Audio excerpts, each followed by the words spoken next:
যি আমাক ওখতকৈও ওখ গছ হ'বলৈ শিকায়, যি আমাক আকাশলৈ মূৰ তুলি চাবলৈ শিকায়। ছাৰ, কবি ভূপেশ খাটনিয়াৰ। ছাৰ, আপোনাৰ সেই হালধীয়া অসুখবোৰ বুকুৰ কোঠালিয়ে কোঠালিয়ে উজাই আহিব খুজিছে নেকি? কোনোবা নহয় কোনোবা এঠাইত তিতি আহিছে আপুনি আৰু লুকাইছে নিজকে নিজৰ পৰা, হালধীয়া অসুখবোৰৰ পৰা, পুৱাৰ গভীৰ টোপনিৰ পৰা। ছাৰ, আপোনাৰতো অসুখ হ'ব নালাগিছিল, যিহেতু আপুনি সেউজীয়াৰ প্ৰেমত পৰিছিল, ভাল পাইছিল আপুনি মনে প্ৰাণে। আপুনি কান্দিছে। আপুনিনো এনে কি হেৰুৱাইছে যে আপুনি কান্দিছে? আপুনিনো এনে কি দুখ কৰিছে যে আপুনি কান্দিছে? আপুনি নাকান্দিব ছাৰ, আপুনি নাকান্দিব। কান্দিলে চকু দুটাই বৰ কষ্ট পাব।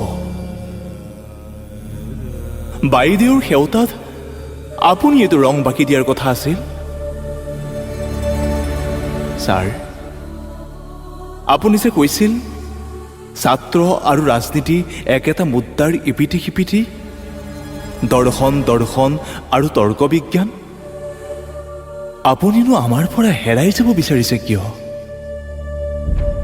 সেই ঔপন্যাসিক সৈনিকবোৰৰ কি হ'ব, যিবোৰক এদিন আপোনাৰ কলমৰ ৰং তুলিকাৰে আঁকিছিল? আপোনাৰ জ্ঞানৰ স্ফটিক শৰীৰত বন্দী কৰি ক'ত হেৰাই যাব বিচাৰিছে আপুনি? যি কি নহওক, যিহেতু আপুনি যাম বুলি ভাবিছে, যাওকগৈ।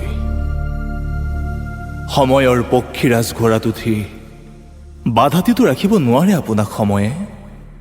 থকা হলে ভাল আছিল।